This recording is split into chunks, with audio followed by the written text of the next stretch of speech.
Proclamación del Santo Evangelio de nuestro Señor Jesucristo según San Juan. Gloria a ti, Jesús.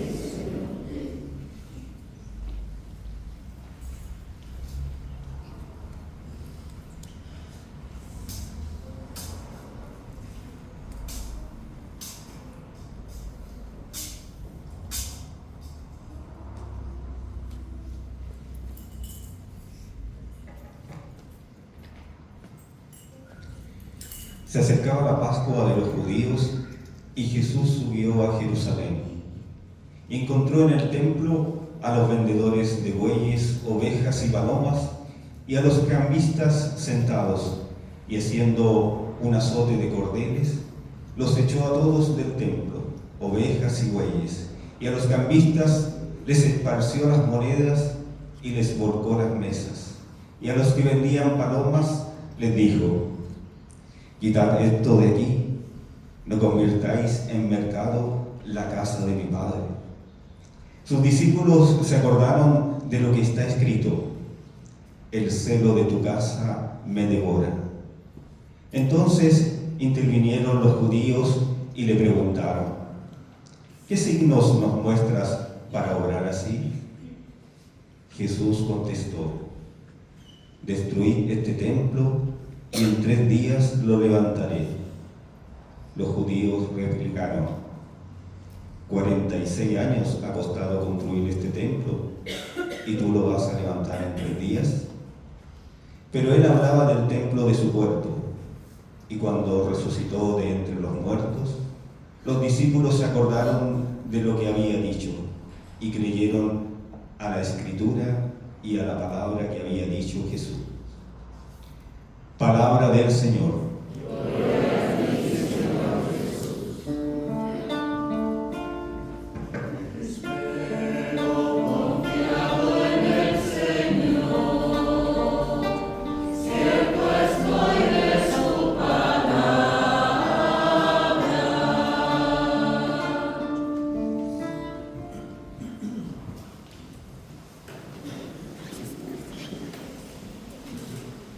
Ave María Purísima. Sin pecado concebida. Celebramos la fiesta, o hoy domingo, solemnidad, domingo, Día del Señor, la dedicación de la Basílica de San Juan de Letrán. Estaríamos celebrando propiamente el tiempo ordinario, la semana número 32, pero como el 9 de noviembre, en el cual se celebra San Juan de Letrán como fiesta, cae en domingo, se apropia San Juan de Letrán en la liturgia de este domingo. Entonces celebramos a San Juan de Letrán. Y es una gran alegría celebrar esta dedicación de esta basílica tan importante para la fe católica, porque, bueno, hay muchas cosas por las cuales es importante, pero se va a señalar solamente 2. La primera, porque es la cátedra de San Pedro.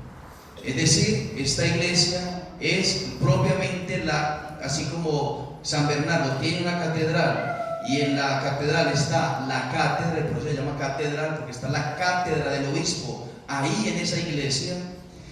El obispo de Roma, que es el Papa, también tiene una catedral propiamente. No es la Basílica de San Pedro, sino que es la Basílica de San Juan de Letrán.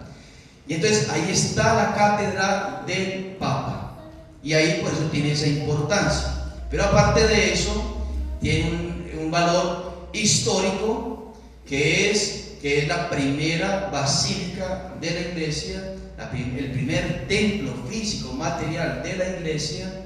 Y entonces en ello vemos, en este magnífico templo, que el que tiene la oportunidad de ir y visitarlo, es grandísimo, es ornamentado, es bello, hermoso, con unas imágenes preciosas.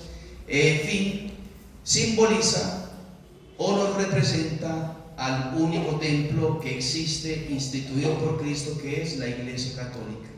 O sea, ese templo simboliza lo que es la iglesia. En el tiempo, en la tierra, lo que vamos a vivir, lo que vamos a durar, lo que vaya a durar todo este mundo, porque tendremos un fin, el Señor vendrá a juzgar a vivos y muertos. Entonces, en la iglesia es aquella institución humana y divina, como Cristo es humano y divino, que nos trae la presencia de Dios. Y por eso es importante. Pero entonces escuchamos en el Antiguo Testamento que se nos habla, el profeta Ezequiel tiene una visión y ya ve un templo, y del templo brota como tal un manantial o unos ríos abundantísimos que por donde pasan todo crece. Eso tiene representación, eso simboliza el cuerpo de Cristo como el templo de Dios. Así lo vamos a ver en el Evangelio cuando el Señor, lo hemos escuchado, cuando el Señor dice, o el evangelista dice, pero Él hablaba del templo de su cuerpo. Es decir, el nuevo templo donde se adora a Dios es la humanidad de Cristo. Ya no es el templo de Jerusalén, ese templo que era majestuoso, pero que el Señor profetizó que no iba a quedar piedra sobre piedra. De hecho, en el año 70 aproximadamente, ese templo lo destruyen completamente y no queda piedra sobre piedra, queda completamente destruido. Entonces, se nos da en la liturgia de la palabra esa importancia de lo que es el templo en el Antiguo Testamento, pero refiriéndose, profetizándose o siendo como tal algo que representa en el pasado lo que va a ser en el futuro, ese cuerpo de donde sale un manantial abundante, por donde pasa esa agua que sale de ese templo, que es el cuerpo de Cristo, que son los sacramentos. O sea, ese río, esos ríos, ese manantial que brota de ese templo que Ezequiel ve en el Antiguo Testamento, son los sacramentos. Todo lo que tocan lo reverdecen, lo fructifican, lo santifican y le hacen dar fruto abundante. Aquel que está en ese templo y es tocado por esa agua, el agua que brotó del costado de Cristo con su sangre. Entonces hay una representación, una simbología que nos da la oportunidad de reflexionar en ese magnífico templo que fue concebido en el vientre purísimo de Nuestra Señora. La Virgen María alberga en su corazón a Dios plenamente. Dios, toda la gracia, es decir, todo lo que es Él, se reposó, se albergó, moró como ninguna otra criatura en el corazón de Nuestra Señora. Y en su corazón, es decir, en su alma, está morando Dios, y moraba Dios, Padre, Hijo y Espíritu Santo. Pero cuando viene el momento de la encarnación, aparte de tenerle en la sobreabundancia de gracia, en el Espíritu que le alimenta su alma, también se encarna en su seno, es decir, reposa en su seno físicamente con el cuerpo de Cristo que se empieza a gestar. Entonces, la segunda persona de la Santísima Trinidad que está en el seno virginal de Nuestra Señora, y Cristo, que es Dios, contiene a Dios. La Virgen María contiene a Dios. Y si Cristo es la gracia, contiene la gracia, la plenitud de la gracia. Por eso la llama el ángel la plena en la gracia, la llena de gracia, porque ella contiene a Cristo. Entonces, el cuerpo de Cristo es el instrumento por el cual se nos va a conceder a nosotros las fuentes que brotan de su mismo cuerpo, que son los sacramentos. Ahora bien, esa es la importancia, digámoslo así, espiritual, y que nos lleva a la siguiente conclusión. El cuerpo de Cristo, glorioso, está en el cielo. Pero ¿cómo participamos? ¿Cómo hacemos nosotros para tocar ese cuerpo? ¿Cómo hacemos nosotros para entrar en contacto con el cuerpo glorioso de Cristo, que no lo vemos, que no lo sentimos, que no lo podemos experimentar, porque está allá a la derecha del Padre? Entonces, el Señor nos ha dejado la hermosa institución de la Iglesia Católica para que nosotros, siendo miembros del cuerpo místico de Cristo, como dice San Pablo en la carta a los Efesios, el cuerpo místico de Cristo es el nuevo templo de Dios, y nosotros, miembros, como dice San Pablo, de este cuerpo místico, entonces somos alimentados por las fuentes de la gracia. Entonces, la Iglesia fundamental, necesaria para la salvación de nuestras almas, porque ella es la que nos comunica la presencia de Dios. Por eso el evangelista San Mateo especifica, refiriéndose a Isaías 7:14, la Virgen concebirá y dará a luz a un hijo, que es el Emanuel, el Dios con nosotros. Dios está con nosotros. Dios no está en el cielo solamente, está en el cielo, pero no solamente está en el cielo, está en su iglesia. Dios con nosotros. Yo estaré con vosotros todos los días hasta el fin del mundo. Y no quiere decir que sea solamente espiritual, sino que gracias a la presencia de la iglesia, que es su cuerpo aquí en la tierra, y que todos nosotros somos parte de ese cuerpo de Cristo místicamente, entonces nosotros accedemos a las gracias fundamentales para nuestra salvación que provienen de la humanidad de Cristo. El cuerpo de Cristo está en el cielo, pero su cuerpo místico está aquí en la tierra, que es la iglesia, y nos comunica la vida de la gracia, nos comunica la vida sobrenatural, nos comunica la vida de Dios. Y eso solamente lo tiene la iglesia, no lo tiene otra iglesia, no lo tiene otra religión, porque las otras religiones y las otras iglesias adoran solamente en espíritu a Dios, y no sabemos que Dios, ya habría que especificarlo. Pero nosotros los católicos adoramos a Dios en espíritu, pero físicamente también, porque físicamente se ha quedado el Señor en el sacramento de la Eucaristía, o en los sacramentos. El Señor se hace visible, sensible en los sacramentos, y por eso nosotros somos bautizados, recibimos la comunión, nos confesamos, se nos da la unción de los enfermos, tienen la oportunidad de recibir el sacramento del matrimonio, tenemos la oportunidad de recibir el sacramento de la unción, y es los toques físicos de Cristo en nuestra alma que nos purifican y nos santifican. Ahí la importancia entonces de la iglesia. Pero aparte de la importancia de la iglesia, la importancia que tenemos, dado que celebramos la dedicación de la Basílica de San Juan de Letrán, dado que nosotros celebrando la dedicación de la Basílica de San Juan de Letrán a la iglesia, tenemos que celebrar nuestro cuerpo como morada de Dios, como templo de Dios, como consagrados a Dios.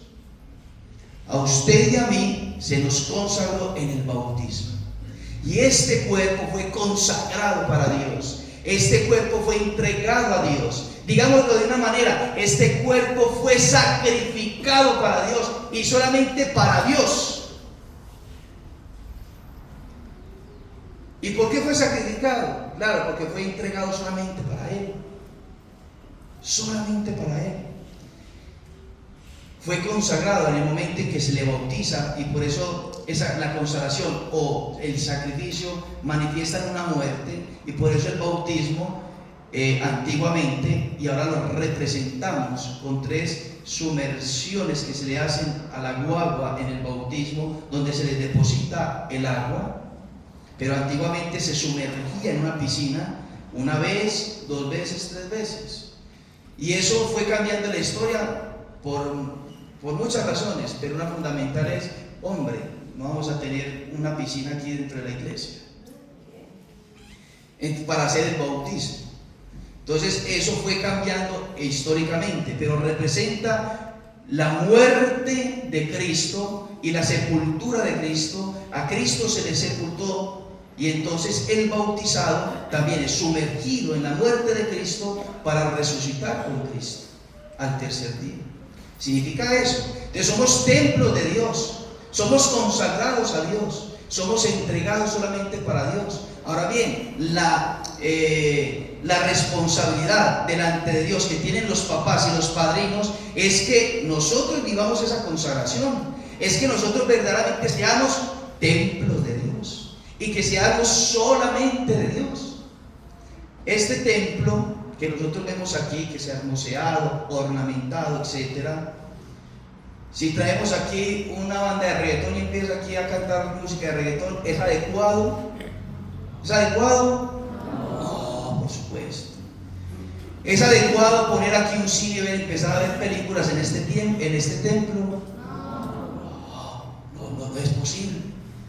Es adecuado que el padre diga: bueno, prestemos el templo al carnicero del frente porque se quedó sin el local y presentemos aquí. Entonces aquí de vez en cuando se reparte la carne y entonces se empieza a vender desde aquí adentro. ¿Es adecuado para el templo para eso? No es adecuado para eso. Entonces el templo que es consagrado solamente para el culto a Dios tiene que ser solamente para darle culto a Dios. En relación a nuestro cuerpo tiene que darle culto, glorificar y amar a Dios. Aquí la gran pregunta es, y nos introducimos en ese misterio, nos introducimos en que nuestro cuerpo consagrado a Dios, creado por Dios y consagrado por Jesús, o sea, creado por Dios Padre, en el momento en que somos concebidos en el vientre de nuestra madre, Dios Padre lo crea. Digamos que Dios Padre lo crea, pero es la Santísima Trinidad que lo crea, pero digamos que es el Padre. Jesucristo, el Hijo Eterno, que nos redimió con su sangre nos consagra al Padre. Y el Espíritu Santo, para que nosotros permanezcamos consagrados, es decir, para que permanezcamos como templo de Dios, el Espíritu Santo nos unge y nos alimenta fuertemente para vivir nuestra consagración a Dios. Una acción trinitaria dentro de nosotros, en nosotros, una acción trinitaria. Pero entonces este cuerpo hoy en la sociedad es despreciado. Este cuerpo que es templo de Dios es despreciado, es maltratado y desconsagrado en muchas veces, en muchas ocasiones. Entonces preguntémonos, ¿cómo tratamos nuestro cuerpo? Porque allá hay muchos jóvenes, adolescentes que dicen: no estoy a gusto con mi cuerpo, no quiero mi cuerpo, siento que mi cuerpo debe ser otra cosa, siento que mi cuerpo no es lo que yo quiero. Y entonces despreciamos lo que Dios nos regaló. Y entonces se le invita al jovencito, a la jovencita: cámbiese para el otro lado. Entonces le estamos diciendo a Dios que Dios se equivocó. Porque si usted es hombre y usted dice que se quiere ser mujer, usted dice a Dios: usted se equivocó porque yo quiero ser mujer. O viceversa, le estamos diciendo: Dios, usted se equivocó. Dios no se equivocó, creó al hombre y creó a la mujer, y creó al hombre precioso y creó a la mujer preciosa. Solo que hay que descubrir en la fe el sentido de mi consagración a Dios y de mi pertenencia a Dios, y que yo he sido creado para amar y adorar a Dios, y amando y adorando a Dios voy a encontrar el sentido pleno de mi vida y el sentido pleno de mi felicidad. Seré feliz siempre y cuando cumpla la voluntad de Dios de vivir como consagrado a Dios. Otra persona recibirá una invitación por internet: si usted no está a gusto con su cuerpo, hágale daño, córtese. ¿Cuántas jovencitas, cuántos jovencitos me ha tocado escuchar que no se sienten a gusto con su cuerpo o están tristes y les invitan a cortarlo, a hacerle daño?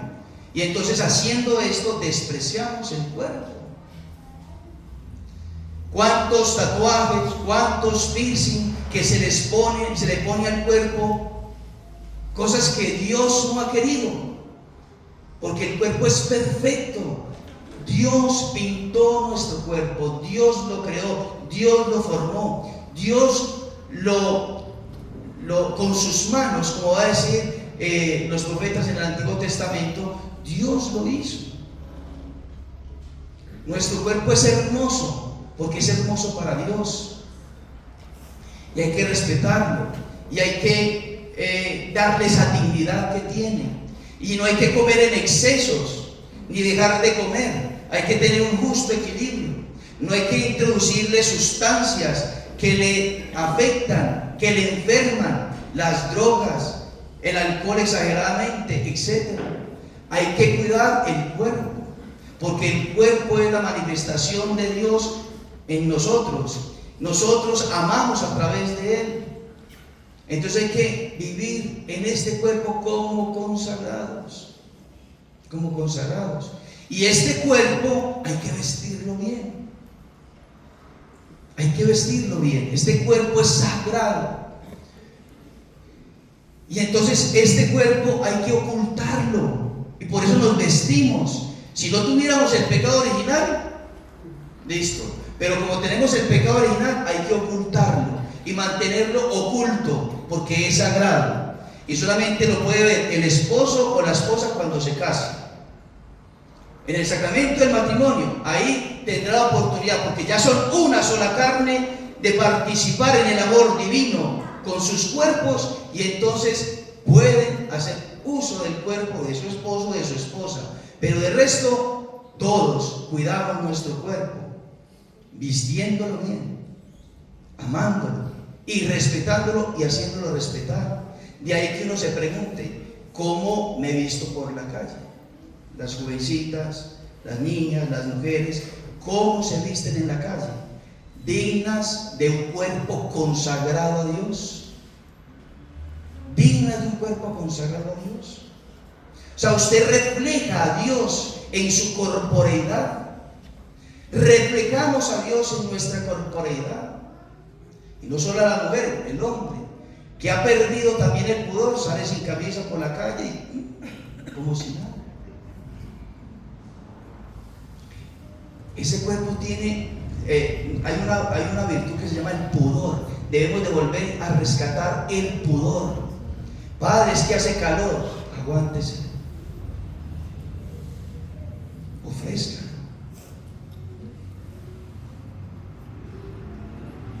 Pero no podemos andar con nuestro cuerpo, que es templo del Espíritu Santo, como si fuera cualquier cosa por la calle. Tenemos que mostrar a Dios en nuestro cuerpo. De ahí que los santos nos invitan a que nos hagamos una pregunta: ¿cómo se vestiría Dios? ¿Cómo se vestiría la Virgen María? Guardando las proporciones, obviamente. A lo que me refiero es al espíritu de que usted pueda tratar con pudor, con recato su cuerpo. Téngalo vestido. Y más aún, cuando venimos a la Santa Misa, venimos a la Santa Misa como venimos al templo de Dios y como venimos a adorar a Dios. A la Santa Misa se viene con el mejor traje, con la mejor pinta, porque venimos al encuentro con el Rey, con el que está sentado a la derecha de Dios Padre. Entramos en la presencia de Dios, en el tiempo de Dios en la Santa Misa. Entramos en la liturgia de los ángeles. Y entonces vamos idóneos a esa liturgia angelical, a esa liturgia de la iglesia, que es sobrenatural. Y por eso los antiguos, que hay que volverlo a rescatar, nos enseñaban: vamos con la mejor prenda de ropa a la Santa Misa. Pero desafortunadamente hoy también se ve escotes, minifaldas, ombligueras viniendo a la Santa Misa, que no corresponde. Por lo primero dicho y por lo segundo, porque esto es un templo de Dios, y aquí se viene solamente para adorar a Dios, no para mostrar nada. Aquí lo importante es Dios. Dios, y a Él venimos a adorar con nuestra alma, pero también con nuestro cuerpo, porque somos una unidad, cuerpo y alma. Cuerpo y alma. Cuidar nuestro cuerpo, amar nuestro cuerpo, aceptar nuestro cuerpo, que nos concede la gracia de poder conocer, amar y servir a Dios. Nos da la capacidad de nosotros poder vivir a Dios. Y entonces también celebra la iglesia y nos da pie de pasar de San Juan de Letrán a Santa Isabel de la Trinidad. Santa Isabel de la Trinidad, una carmelita que nace en 1880 y muere en 1906, el 9 de noviembre. Una carmelita extraordinaria, una mujer extraordinaria. En su infancia, muy poca formación. En su infancia, lo único que sabía hacer era tocar piano. lo aprendió con bastante experiencia y muy lindo, su arte. Pero el Señor le concedió dones para aprender, aprender o empezar a escribir y empezar a leer. Y entonces fue profundizando en la fe que le fue transmitida por su mamá. Ella vivía con su mamá y su hermana Margarita, a la que cariñosamente le decía Gita. Y entonces ella iba de un lado al otro viviendo su fe ardorosamente. Y entonces ella tuvo una experiencia a los 7 años. Y ella empieza a experimentar dentro de sí a los 3. Así le decía a ella a eso raro que empezó a sentir. Hay 3 en mí. Hay como 3 viviendo en mí. No sabía qué era. Y entonces ella empieza a decirle a su director espiritual: siento que hay un amor de 3 en mí. Y me atraen, me sumergen, me empujan. Soy incapaz de vivir afuera porque hay 3 que me llaman a vivir dentro de mí. Y yo les siento, les experimento. Esos 3 me absorben. Esos 3 me están haciendo morir de amor. Y entonces el director espiritual, en el discernimiento, dice: lo que usted está experimentando es a Dios Trino, la Santísima Trinidad, el Padre, el Hijo y el Espíritu Santo. Y entonces en el diálogo con el director espiritual, ella se empieza a dar cuenta de que la presencia de Dios es activa dentro de su ser, es activa dentro de su alma, que hay un movimiento. Es decir, no es estática, no es pasiva, no está quieta, no, hay una actividad, y es que el amor no se puede quedar quieto. Y cuando Dios le permite a experimentar a Santa Isabel de la Trinidad que su amor es dinámico, que el amor se difunde por sí mismo, entonces ella empieza a participar de ese amor profundo y vive de ese amor profundo. Y entonces Santa Isabel de la Trinidad, voy a leer solamente algunas partecitas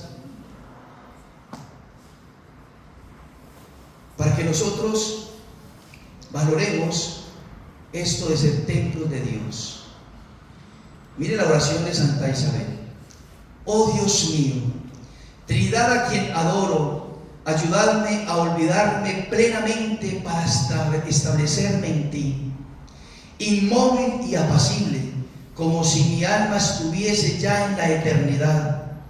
Que nada pueda turbar mi paz, ni hacerme salir de vos, oh mi inmutable, sino que cada minuto sondee más y más en las profundidades de vuestro misterio. De vuestro misterio, que está en ella, que no está en el cielo, está en ella, que ha hecho morada en ella. Pacificad mi alma, haced de ella vuestro cielo. Y eso es algo que le penetra el corazón a ella. Ella le dice a sus hermanitas: yo no necesito, entendiéndola bien, yo no necesito ir al cielo, porque yo soy el cielo.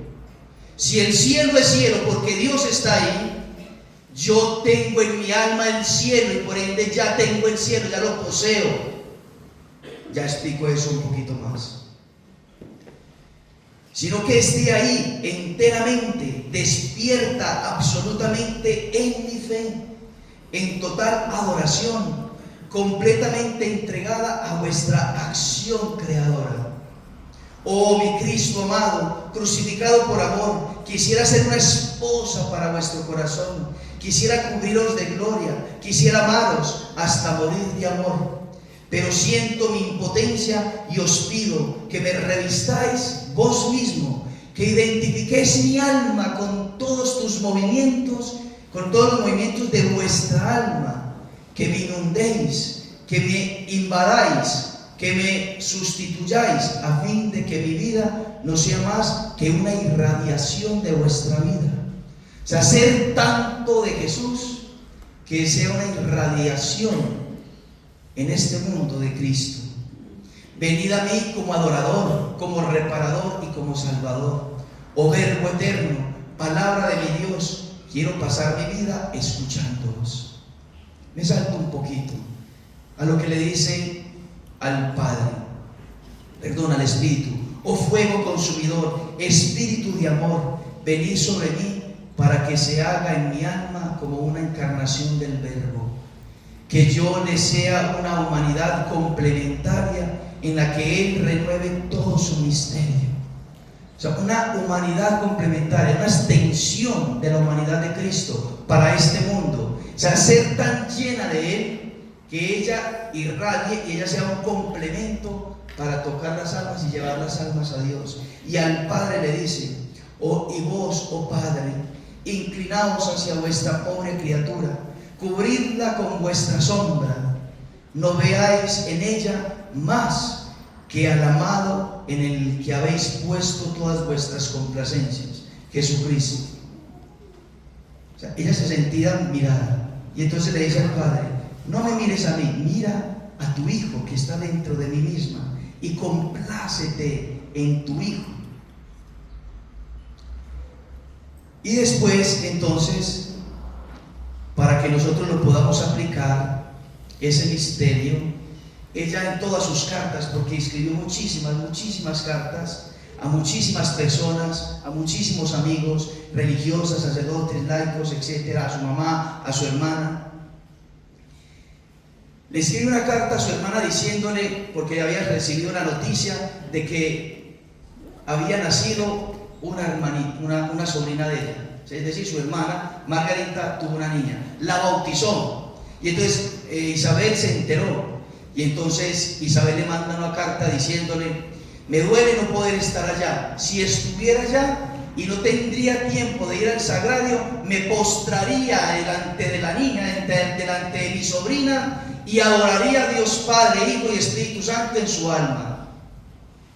Y le invitaba a su hermana, Gita, cariñosamente le llamaba, y le decía: si no tienes tiempo de ir a la iglesia a visitar a Jesús en el sagrario, arrodíllate delante de tus hijas que están bautizadas, ahí mora la Santísima Trinidad, y adóralas en ellas.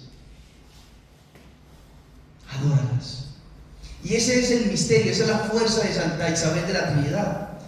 Y mire lo que entonces ella va a afirmar en otra carta a una religiosa: me gusta mucho cuando me levanta el velo de su alma, es decir, cuando le comenta sus cosas, penetrar en ese santuario íntimo donde vive a solas con aquel que la quiere toda para él y que se ha hecho dentro de usted una soledad amada.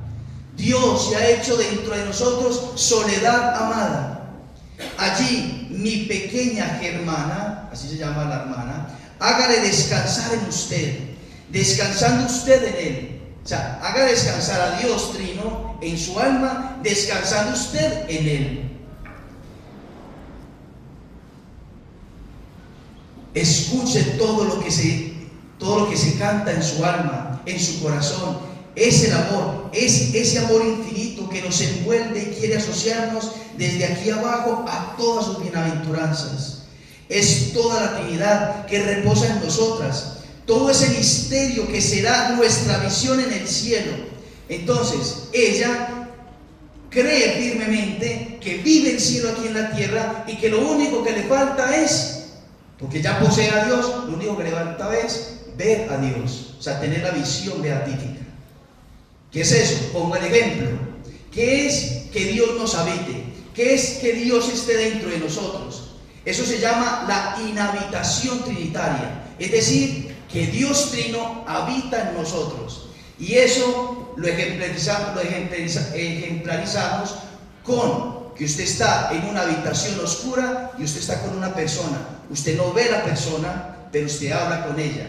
Usted no ve la persona, pero la toca. Usted no ve la persona, pero le puedes cantar, le puedes amar, le puedes donar todo tu ser. No la ves, pero ahí está. Y entonces ella cree firmemente que así es en su alma con Dios. No le ve a Dios, pero vive a Dios.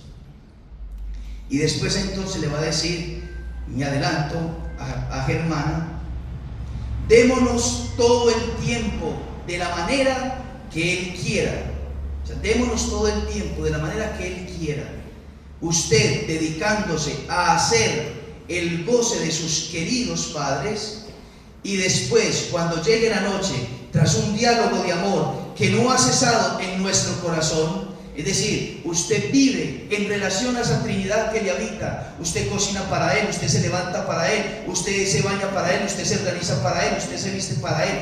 Como le dice Santa Isabel, para mis tres. Yo me visto para mis tres, yo cocino para mis tres, yo como para mis tres, yo todo lo hago para mis tres. Durante todo el día lo hago para mis tres amores, que es la Trinidad Santísima.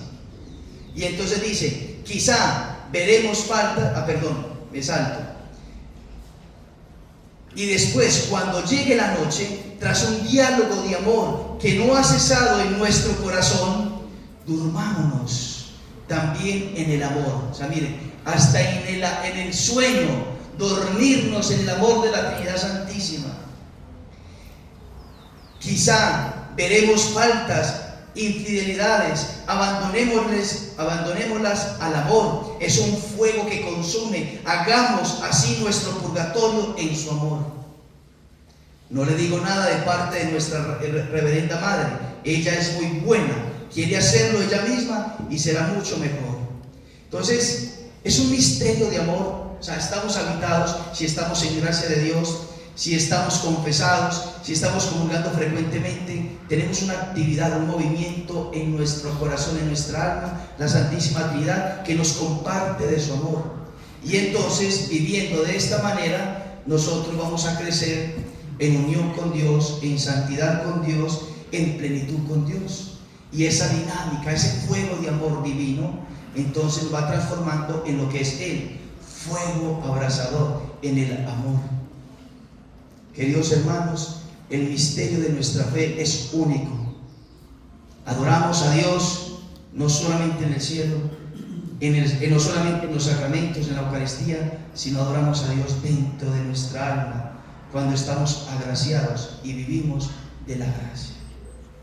Que la Virgen Santísima, que es habitada por Dios, que santificó a Juan Bautista y le llenó de júbilo a Santa Isabel, su prima, la Virgen María, nos santifique y nos lleve al éxtasis con la Santísima Trinidad dentro de nuestra alma. Ella, que es la llena de gracia, nos dé la capacidad entonces de vivir este misterio trinitario durante nuestra vida, y si es su misericordia, que así es, por toda la eternidad. Que así sea. Amén.